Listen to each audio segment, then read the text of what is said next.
Bonjour mesdames, bonjour messieurs, voici le rendez-vous du journal en français, le journal que vous pouvez également retrouver sur le compte de la télé Renaissance de YouTube. Les titres pour commencer ce journal: jamais le régime Nkurunziza ne négociera avec les putschistes. Prosper Ntahogwamiye, porte-parole du gouvernement, le dit haut et fort malgré l'appel de différents partenaires, y compris le médiateur dans le conflit burundais, le président ougandais Yoweri Kaguta Museveni, de répondre aux négociations pour apaiser la tension qui prévaut au Burundi. Le parti MSD accuse le pouvoir de Bujumbura de vouloir user de la force. Dans ce qu'il veut faire, cela a dégénéré jusqu'à cette étape dit déni de la crise qu'il a causée en violant les lois fondamentales du pays. Droits de l'homme à présent, la campagne Ndondeza recense 28 cas de disparition forcée pour l'année passée de 2018 et 48 cas qu'il a pu recenser depuis la crise de 2015. Le FOCODE qui a initié cette campagne demande aux juridictions compétentes de suivre de près cette situation alarmante. Voilà pour les titres de ce journal.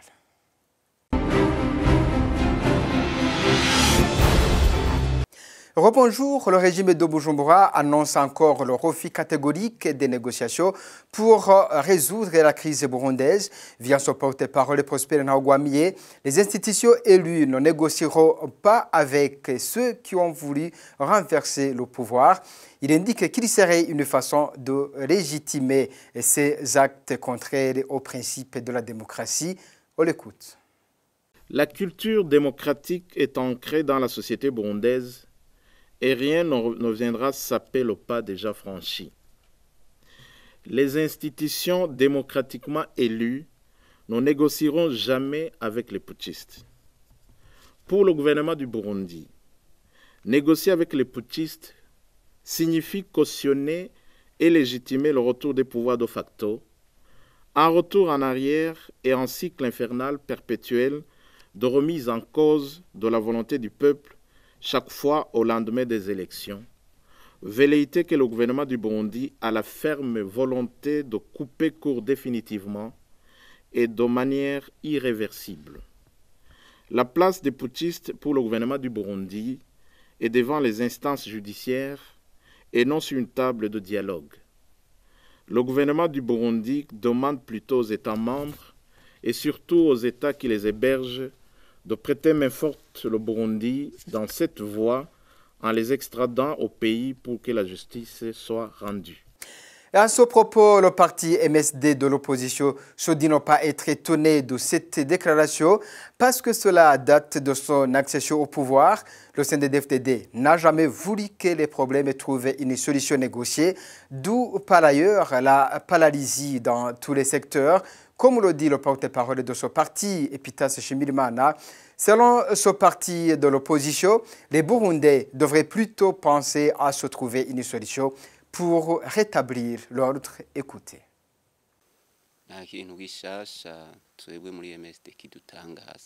Il n'y a rien de nouveau au parti MSD. On en a parlé à maintes reprises à ce qu'il dit Pierre Nkurunziza et son gouvernement. Il n'a jamais voulu négocier. Pierre Nkurunziza, c'est lui le promoteur de tout mot qui secoue notre pays. Bientôt, le problème risque d'affecter les autres pays de la région. Dire qu'il ne va jamais s'asseoir avec les accusés putschistes n'est pas grand-chose. Aujourd'hui, que les Burundais ne soient pas distraits de ces soi-disant dialogues. En général, il n'y a pas de dialogue. Que ces Burundais fassent un travail de force pouvant pousser Nkurunziza à dialoguer. Le parti MSD ajoute que même si ce pouvoir dit qu'il y prépare les élections de 2020, il sera très difficile d'y parvenir dans le contexte actuel. Il faudrait d'abord chercher à assainir le climat politique qui prévaut au pays. Encore une fois, Epitas Shimirimana. Nkurunziza ntashaka ko habaho amatora ahurikiyemwo abarundi bose. Nkurunziza ne veut pas les élections crédibles en toute indépendance, afin que tout Burundais réponde présent. Une caution de 50 millions exigée par le gouvernement est synonyme d'envol. On ne peut pas parler des élections alors que le pays est en guerre. Aujourd'hui, le pays est plongé dans une tragédie à cause de Pierre Nkurunziza, sans oublier en 2015 où pas mal de Burundais se sont soulevés pour lui dire non au troisième mandat, un mandat qui était contraire à la Constitution et les accords d'Arusha. Il n'a pas voulu les entendre. Il a choisi le chemin de la guerre que nous vivons aujourd'hui. Je fais un appel au peuple burundais de se tenir debout pour restaurer leur souveraineté, empêcher ce gouvernement de continuer à tuer les gens, empêcher aussi les imbonerakure de saccager leurs biens. Imbonerakure ko zibatoteza ngo zibandanye zibatwara ivyabo. Voilà, c'était le porte-parole du parti MSD qui s'exprimait. Et le Forum pour la conscience et le développement FOCODE, à travers sa campagne Ndondeza, vient de documenter 48 cas de disparition forcée constatés depuis l'année 2015 jusqu'à aujourd'hui. 28 cas pour la seule année de 2018. Le FOCODE constate avec amertume que la répression des opposants a pris une allure inquiétante au Burundi. Il en appelle à la CPI de prendre sérieusement en compte ce chiffre de disparus depuis 2015 pour que les auteurs soient châtiés. Pacifique Nahazwe, il est le président du FOCODE. Au cours de l'année dernière, l'année 2018, le FOCODE a pu documenter 48 cas de disparition forcée. Et parmi ces 48 cas, 28 cas ont eu lieu en 2018. Les autres cas, c'est des cas qui sont survenus en 2015, en 2016 et en 2017. Je dois dire ici que c'est la première fois que nous avons atteint un tel nombre de victimes sur la même année de l'enquête que nous sommes en train de mener. C'est la toute première fois, ceci pour dire que même si il y a un semblant de calme au Burundi, la répression a pris une ampleur extrêmement inquiétante en 2018.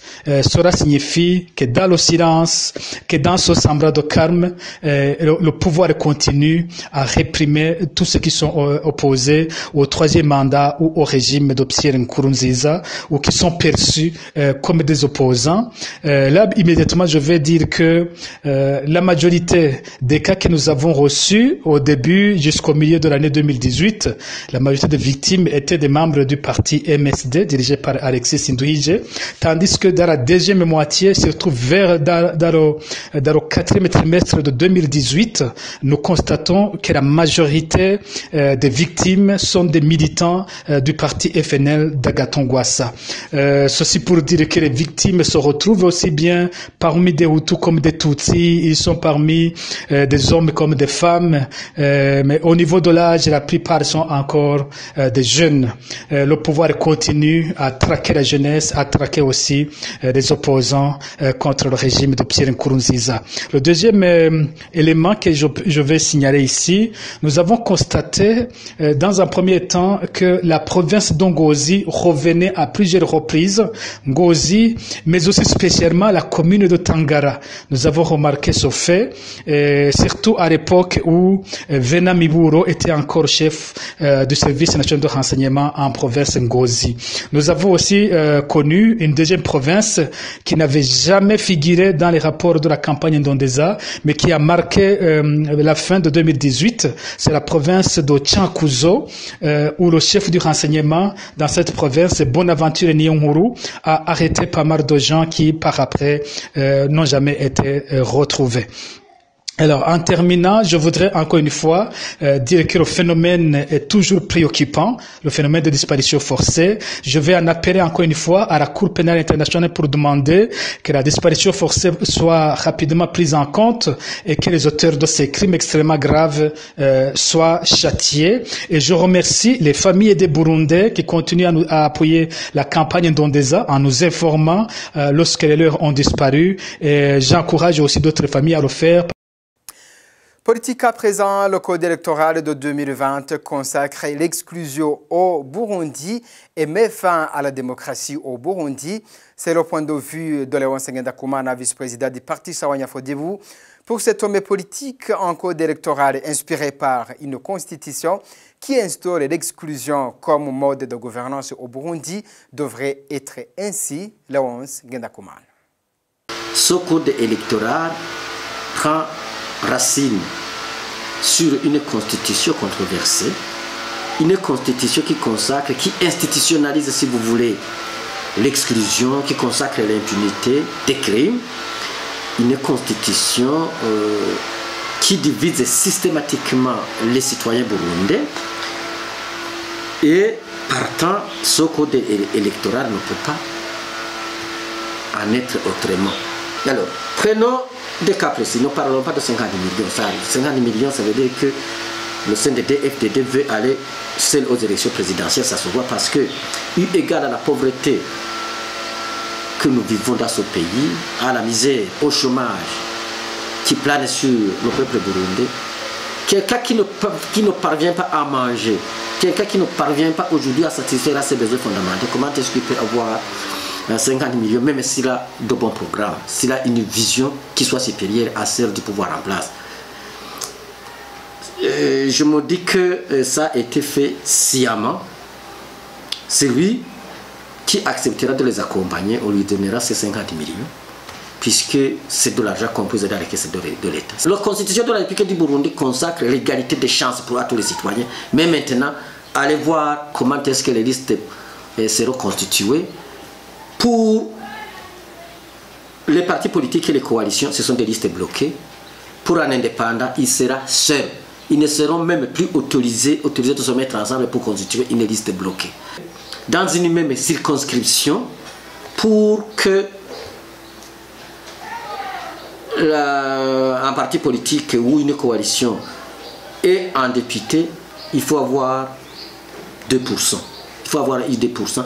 Alors que pour un indépendant, dans la même circonscription et dans les mêmes conditions, un indépendant doit avoir 40%. C'est que les constitutions, c'est que le code électoral qui divise les Burundais sur cette base-là. Parlons de la cooptation. Il est envisagé qu'on va coopter même dans les partis qui n'ont pas eu 1%, qui ont même 0%. Alors que dans un parti politique qui aura eu 49,9%, mais qui ne parle pas le même langage que le gouvernement, certainement qu'on ne va pas coopter un député là-bas. C'est que les constitutions. Ça veut dire on veut institutionnaliser, on veut retourner au Parlement, au gouvernement nommé. Ça veut dire mettre fin au processus démocratique dans ce pays. Nous poursuivons notre journal. Il y a des partenaires régionaux qui veulent dérouter l'opinion chaque fois que le Burundi lance des chantiers politiques importants. C'est le constat de Pierre Claver Ndayicariye, président de la commission Vérité et Réconciliation. Cette institution demande aux partenaires régionaux de laisser les Burundais exhumer les passés afin de se réconcilier par après. Par ailleurs, il indique que la commission qu'il dirige marchera avec celui qui veut. On l'écoute.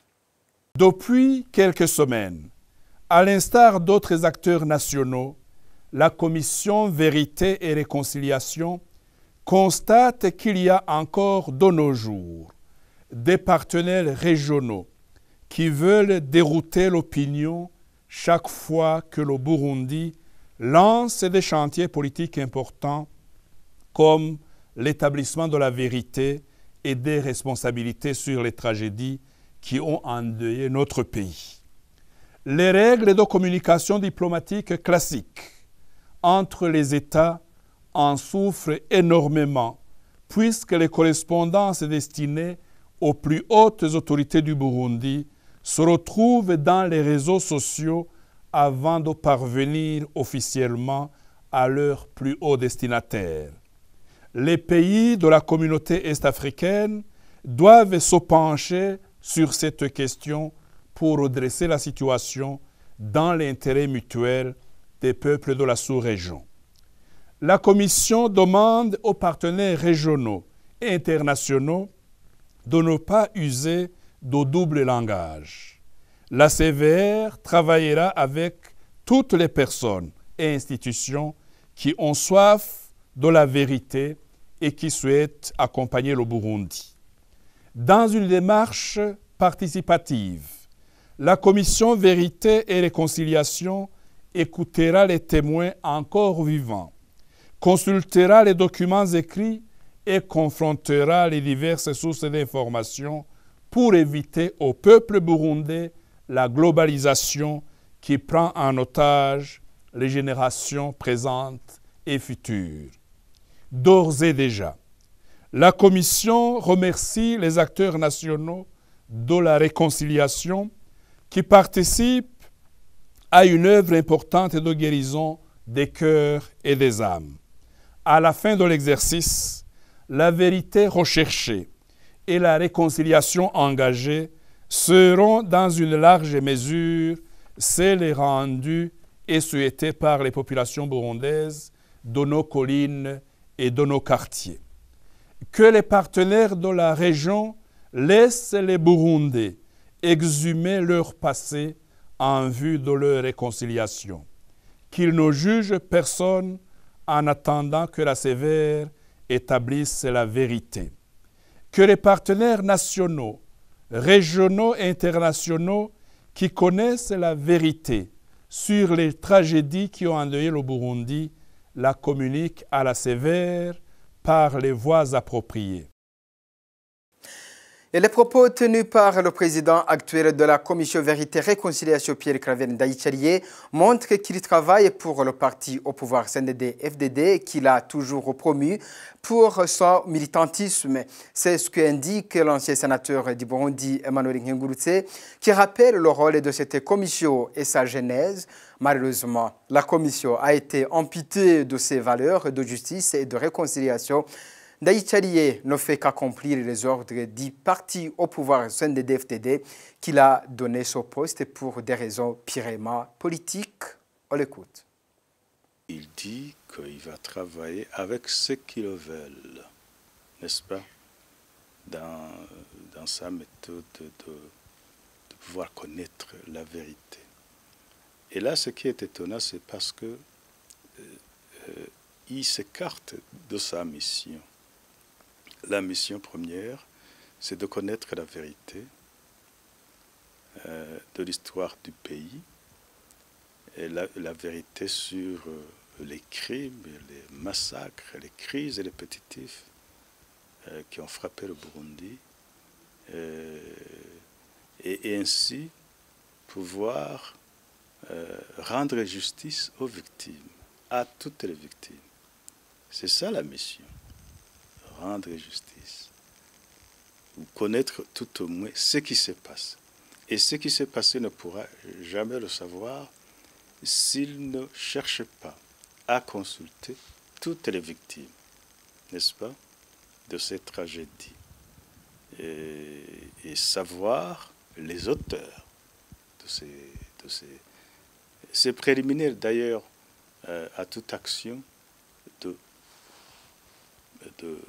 justice et de réconciliation. Donc, si lui commence à dire « je veux travailler avec ceux qui le veulent », des volontaires, sans préciser que les destinataires en fait du travail, ce sont les victimes, c'est le Burundi de manière générale. Et là, il s'écarte de sa mission et ce n'est pas étonnant pour lui. Ça ne m'étonne pas pour une personne comme lui qui, même dans ses fonctions précédentes au niveau de la sévère, il ne remplissait pas sa mission conformément, la CENI conformément au prescrit légal et à l'intérêt général. Donc là, ça m'a fait tiquer à partir de 1960, de l'indépendance. C'est là où on peut effectivement découvrir nos propres responsabilités en tant que Burundais. Qu'avons-nous fait contre d'autres Burundais? Parce que c'est ça ce qu'il faut connaître. Connaître ce qui s'est réellement passé, ceux qui sont responsables des crimes, des violations des droits de l'homme, doivent être connus et la justice doit fonctionner. Et à partir de ça, on peut arriver à une réconciliation entre Burundais. Maintenant, si on va retrouver la période coloniale, non, mais ça c'est la tactique du pouvoir. Faire en sorte que les crimes commis par les ténors du pouvoir actuel soient transférés sur la tête d'autres personnes. faire en sorte que ils se pardonnent eux-mêmes, qu'il y ait une vérité, la seule, celle du CNDD-FDD, qui soit connue, au dépend de la vérité nationale. Je pense que c'est dans cet objectif-là que le président de la Sévère est en train de... C'est vers cet objectif qu'il est en train de travailler. Et la méthodologie qu'il nous donne, là, qu'il nous révèle, ne mérite que pour l'atteinte de cet objectif. Nous continuons ce journal avec cette actualité à l'étranger au Rwanda voisin. Un accord de coopération vient d'être conclu entre le Rwanda et le Japon à Tokyo. Il s'agit d'une coopération qui consiste à augmenter la quantité d'eau qui alimentera la ville de Kigali, la capitale rwandaise. L'accord a été conclu ce mardi lors de la visite du président rwandais Paul Kagame au Japon. Franck Kaze pour les détails. Cet accord d'une valeur de près de 29 millions de dollars, soit un peu plus de 2 milliards de francs rwandais, porte sur la construction d'un système d'acheminement d'eau à partir du centre de traitement de Nzove dans le district de Nyarugenge au centre de traitement de Nora à Gisozi dans le district de Gasabo. Le premier ministre japonais, Shinzo Abe, lors de la signature de cet accord, s'est félicité de cet engagement et affirme que son pays continuera à renforcer ses bonnes relations avec le Rwanda. Je me réjouis de signer cet accord pour nous engager dans un effort commun de divulgation d'eau propre dans la ville de Kigali.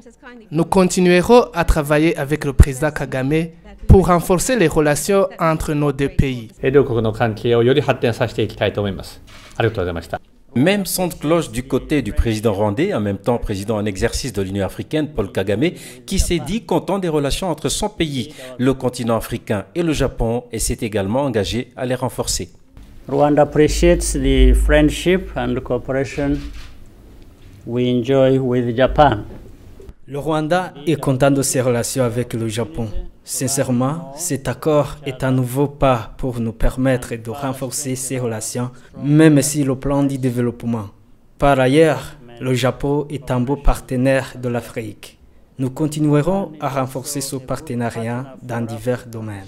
We look forward to deepening our mutually beneficial cooperation in many areas. Cet accord intervient au moment où le gouvernement rwandais s'est engagé à divulguer l'eau propre à travers tout le pays d'ici 2024. Pour rappel, le Rwanda et le Japon entretiennent déjà des relations d'ordre commercial. Merci à Franck Kazé. Maintenant à Madagascar.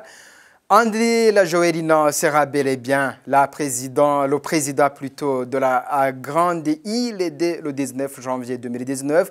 Sa victoire a été confirmée ce mardi par la Haute Cour constitutionnelle après avoir procédé à de nouvelles vérifications et purgé les recours. Les résultats définitifs donnent 55,66% à la Rajoelina et 44,34% à Marc Ravalomanana. Le taux de participation a été de 48,09%. Celui qu'on surnomme TGV avait déjà dirigé la transition dans son pays. Et c'était entre 2009 et 2014. Il y revient au pouvoir en passant par la grande porte. Voilà, c'était bref que nous bouclons ce journal. Merci de l'avoir suivi. Au revoir et à la prochaine.